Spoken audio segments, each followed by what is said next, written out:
Здравствуйте, в эфире информационный выпуск Амшипшара. Сегодня в программе с целью углубления сотрудничества в Абхазии с рабочим визитом находится делегация Совета Федерации России. Заменены ветхие опоры, проведен новый кабель. В селе Нижняя Эшера улучшается качество энергоснабжения. Начало занятий 9 утра. В Агу начался учебный семестр. В Абхазии с трехдневным визитом рабочим находится делегация Совета Федерации России во главе с Виктором Озеровым.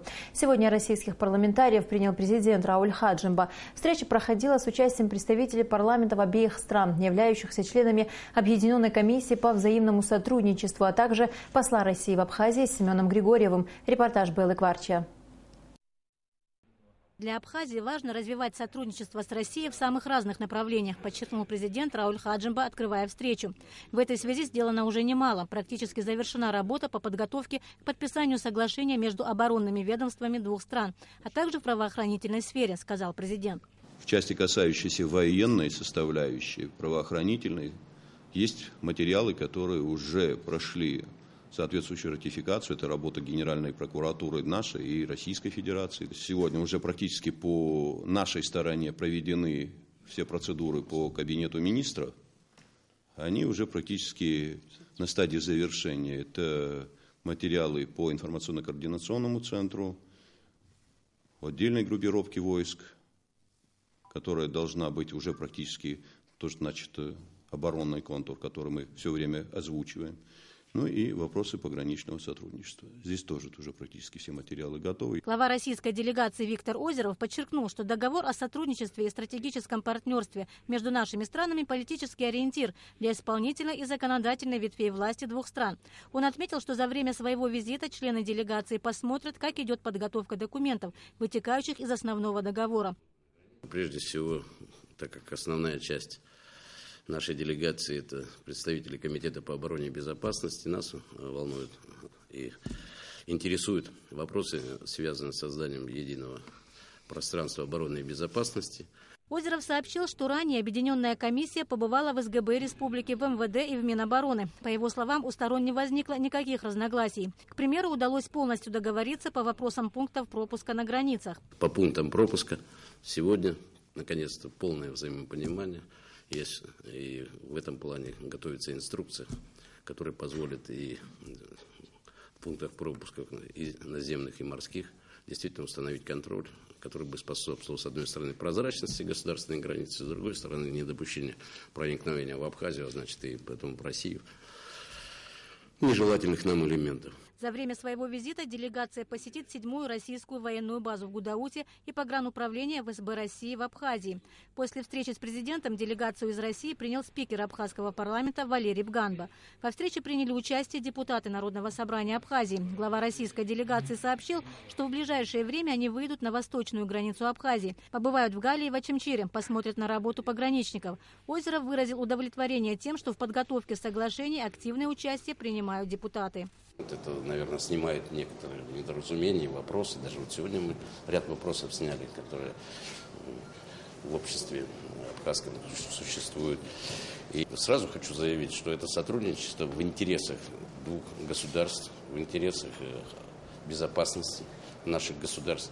Ни в коем случае речь не идет ни о каких частях суверенитета Республики Абхазия. Наоборот, мне кажется, государство, которое способно себя защищать, ее суверенитет в глазах мирового сообщества только повышается. Парламентарии договорились сформировать новую повестку дня и встретиться еще раз, чтобы продолжить работу по углублению сотрудничества между парламентами Абхазии и России в различных сферах. Белла Кварчия, Алексей Агухава, Абхазское телевидение. Президент Рауль Хаджимба поздравил председателя правительства России Дмитрия Медведева с днем рождения. Ему 14 сентября исполнилось 50 лет. С вашим именем связано одно из самых главных событий в истории нашей страны – признание Российской Федерации Республики Абхазия в качестве суверенного и независимого государства. Отрадно отметить, что за истекшие годы абхазо-российские отношения динамично развивались и укреплялись, наполняясь новым полезным содержанием. Подписанный 24 ноября 2014 года договор между Абхазией и Россией о союзничестве сотрудничестве и стратегическом партнерстве вывел наши отношения на новый уровень. Мы будем продолжать активно работать над реализацией заложенных в договоре механизмов взаимовыгодного сотрудничества, отмечается в поздравлении президента. Рауль Хаджимба выразил убеждение, что при участии и поддержке Дмитрия Медведева абхазо-российские отношения будут и в дальнейшем успешно развиваться. С юбилеем Дмитрия Медведева поздравил премьер-министр Абхазии Артур Миквабе. Подписанный вами указ от 26 августа 2008 года о дипломатическом признании нашей страны Российской Федерации снял реальную угрозу самому существованию абхазского этноса, явился новой исторической вехой становления и развития Республики Абхазия.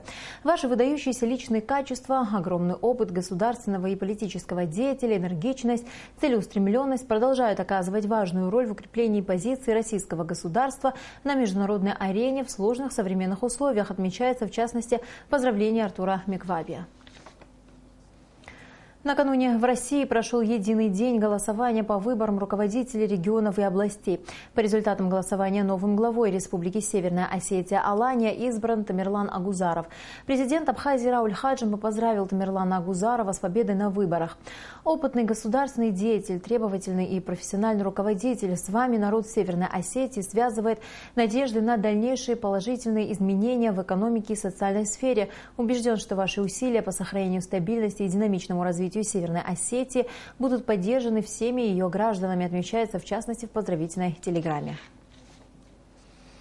По поручению президента Республики Абхазия Рауля Хаджимба премьер-министр Артур Миквабе принимал участие в церемонии инаугурации главы республики Тамерлана Агузарова, которая прошла накануне во Владикавказе. В ходе поездки Артур Миквабе побывал в городе Беслан, где возложил цветы у памятника погибшим. Артур Миквабе встретился с матерями погибших детей и выразил им сочувствие. Трагедия Беслана – это боль и народа Абхазии, сказал глава правительства. Премьер-министр преподнес в дар матерям погибших детей икону святой Матроны Московской. Они выразили ему благодарность, отметив, что икона займет достойное место в строящемся храме. Жители села Нижняя Эшера на протяжении многих лет сталкивались с проблемой нестабильного и некачественного энергоснабжения. Недавно Сухумская районная электросеть приступила к ремонтно-восстановительным работам. Заменены ветхие опоры, проведен новый кабель. Ремонтные работы производятся за счет труб Черноморэнерго. Асида Малия продолжит тему. Ветхие опоры были на грани падения, а линии электропередач не выдерживали напряжения. За все послевоенные годы комнаты в домах освещал тусклый свет. Жители Нижней Эшеры в шутку говорят: от горящей свечи и то больше пользы. Проблема была очень острая. Старые опоры, старые провода. Это еще все 60-х годов. Для людей реально не доходила электроэнергия, просто невозможно, ни приборы, ни вообще ничего не работало. В общем, прислали нам материал, еще пару дней нам надо демонтировать старое, запустить, я думаю, все будет нормально. Заявления в соответствующие инстанции в течение многих лет жители села подавали не раз. Из-за нестабильного напряжения сгорали электроприборы, различная техника, а зимой света часто не было из-за обрывов линий электропередач. Свет зимой очень слабый. Летом, конечно, хорош, потому что все выключают свои приборы, а зимой мы все включаем, как говорится, все обогреватели, все, что можно, потому что печки мы не топим, все работают на обогревателях. Вот поэтому свет очень слабый. От 12 замененных опор электроэнергия будет поступать в дома 16 семей. Теперь напряжение будет на уровне нормы. За послевоенные годы в Нижней Эшере частично производились ремонтные работы, однако для бесперебойного и качественного энергоснабжения всего села этого недостаточно. Как говорят представители Черноморэнерго, впереди много работы. А в ближайшие 2 дня, если выдастся хорошая погода, сотрудники Сухумской районной электросети приступят к разводке от центральных линий к домам. Асида Малия, Эльдар Дамиров, Абхазское телевидение. Сегодня приступили к занятиям в Абхазском государственном университете. В связи с ремонтными работами в этом году в ВУЗе занятия начинаются с 9 утра. О том, какие еще изменения произошли в учебном процессе в этом году, расскажет Наала Мукба. В этом году 800 человек стали студентами Абхазского государственного университета. Рекордное число абитуриентов поступили на ранее невостребованные факультеты, например, филологический. Большинство из них на абхазский сектор. Общее количество студентов около 3000. В настоящее время в АГУ проводятся ремонтные работы. В связи с этим учеба в ВУЗе началась не 1 сентября, как обычно, а на 2 недели позже. Эти 2 недели, естественно, у нас мы добавляем за счет зимней сессии. И потом есть такая форма по организации учебного процесса, когда какие-то какие-то темы, да, преподаватели дают на самостоятельную работу студентов. В принципе, такая форма, она используется, но здесь мы просто объем самостоятельной работы несколько увеличиваем. Это не значит, что студенты не пройдут эти разделы или не будут их изучать. В настоящее время реконструкция продолжается в одном из самых больших корпусов университета, где размещаются экономический, филологический и педагогический факультеты. Из-за ремонта у студентов и преподавателей вуза возникают некоторые неудобства, связанные с размещением. Я учусь уже на 3-м курсе. 2 года мы ходили в 10 часов, сейчас поменяли расписание. Наверное, так нужно, раз так сделали. Но нас все устраивает, поскольку транспорт есть, в любое время можно выехать. Остаемся мы здесь, в Сухуми, и так. Изменения коснутся и работы преподавателей, ведь в этом году учеба в Абхазском государственном университете начинается с 9 утра, на час раньше обычного. По мнению преподавателей, это соответствует норме, такой режим работы их вполне устраивает. У нас преподавание первых-вторых курсов, расписание осталось тем же самым, и наоборот, нам даже лучше, потому что на час мы начнем раньше работать, и на час раньше мы освободимся. Единственное, что, конечно, студентам, которые приезжают из других городов, возможно, будет сложнее, а на учебном процессе это никак не отразится. Мы просто будем раньше высвобождены и больше будем уделять своей дополнительной работе. Пока график работы и расписание окончательно не утверждены. В течение недели в них будут вноситься коррективы. Руководство университета делает все возможное, чтобы изменения, связанные с ремонтом здания, не отразились на качестве учебного процесса. Во-первых, мы стали более активно использовать наши базовые кафедры. Например, Институт экологии, в котором у нас базовая кафедра, Институт ботаники, Институт экспериментальной патологии и медицины. Надеемся задействовать АБИГИ. Говорят, что будет 2 смены в Абхазском университете. Это не совсем так. Будет несколько сдвинутый график. Да? Какие-то группы будут начинать занятия в 9 часов, какие-то группы будут начинать занятия чуть позже. По словам Виктора Маландзе, все занятия в ВУЗе будут заканчиваться в половине 6-го. В это время еще работает общественный транспорт в Сухуми. А тех, кто добирается из районов, ожидает студенческий автобус. Поэтому проблем с транспортом у учащихся быть не должно. Наала Мукба, Роберт Ломия, Абхазское телевидение. Второй международный форум пожарных и спасателей завершился в минувшие выходные в подмосковном Ногинске. В его работе приняли участие представители спасательного ведомства нашей страны. Подробности в материале пресс-службы МЧС Абхазии.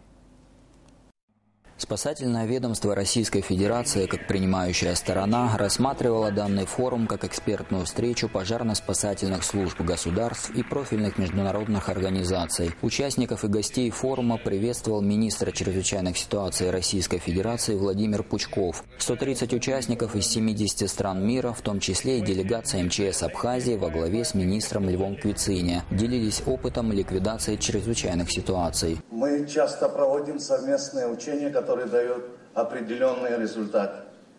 На сегодняшний день число туристов, посещающих территорию Абхазии, выросло в разы.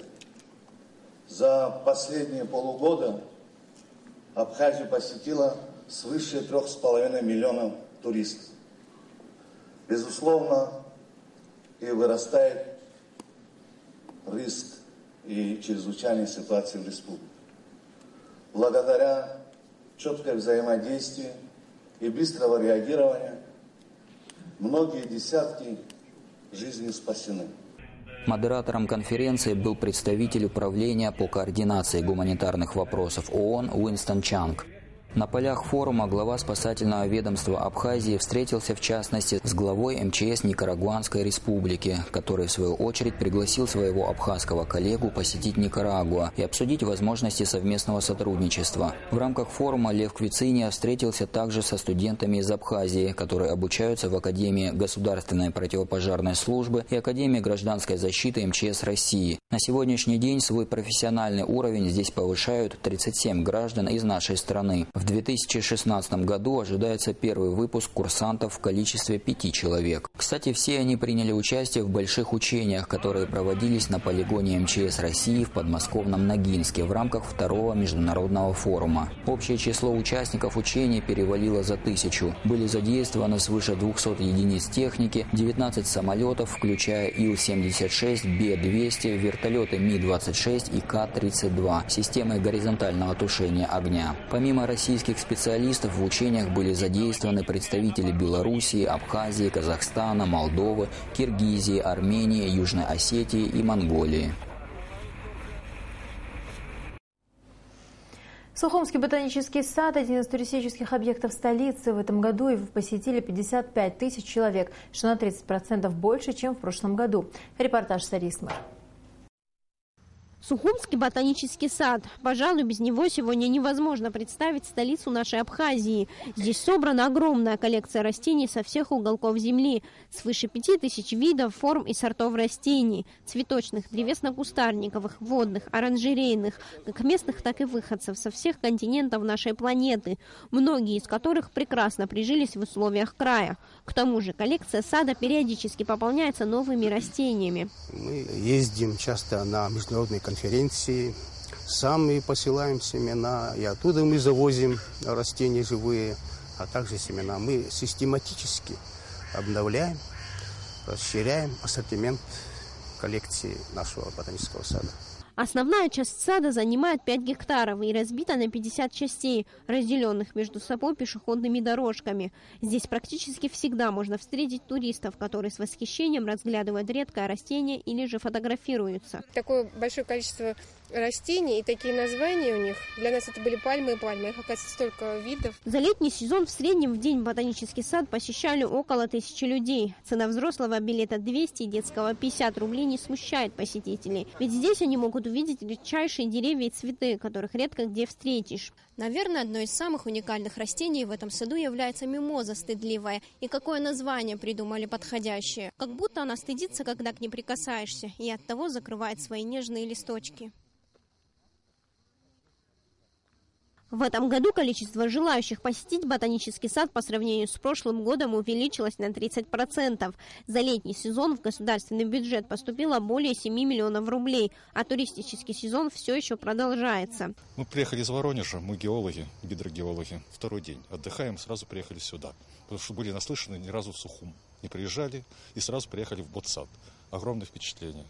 Прекрасно, очень понравилось, очень понравилось. Конечно же, за всей этой красотой нужен глаз да глаз, и работники сада стараются относиться со всей ответственностью к своим обязанностям.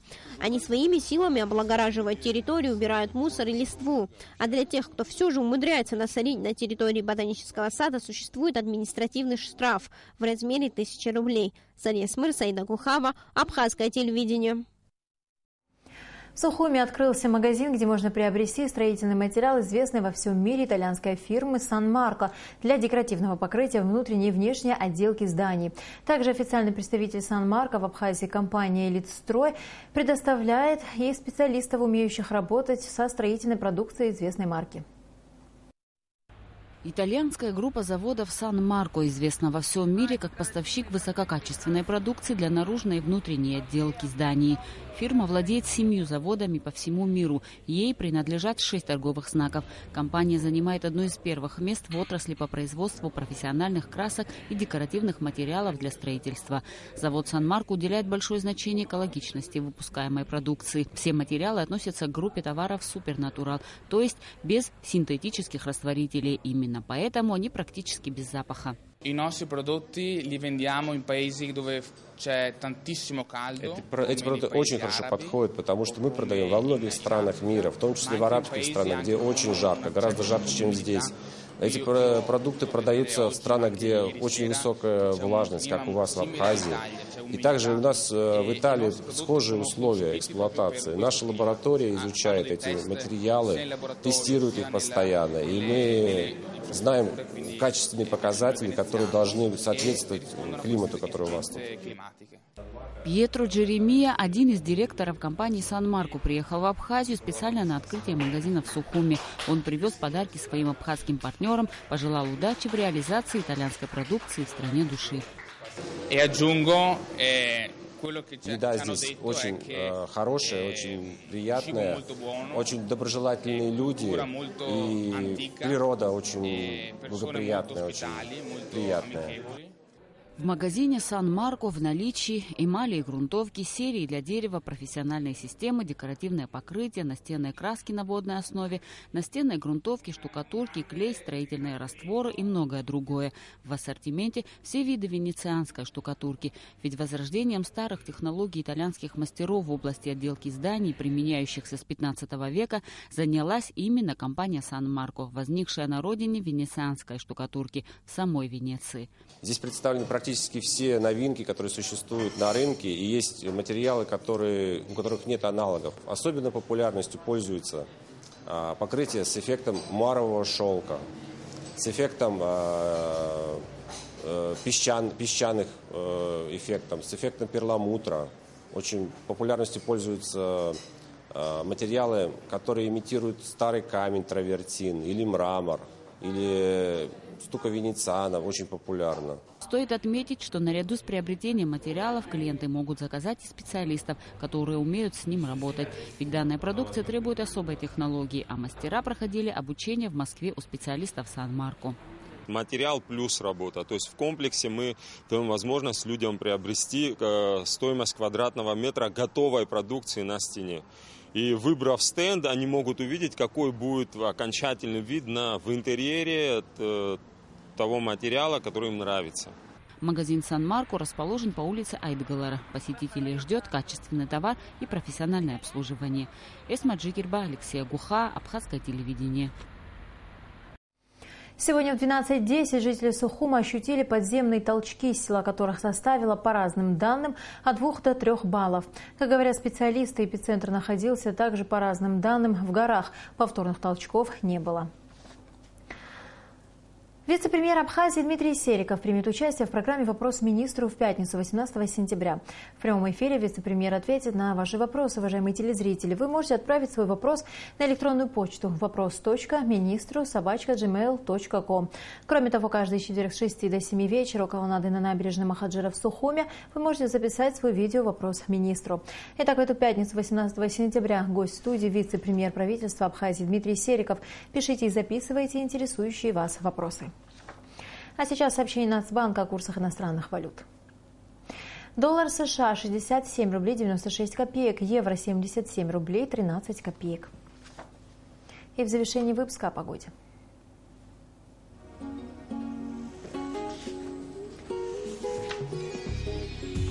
По сообщению гидрометеослужбы, завтра в Абхазии ожидается переменная облачность. Ночью местами возможен небольшой дождь, днем без осадков. Температура воздуха ночью 20-22, днем 26-28 градусов. Температура морской воды 27 градусов.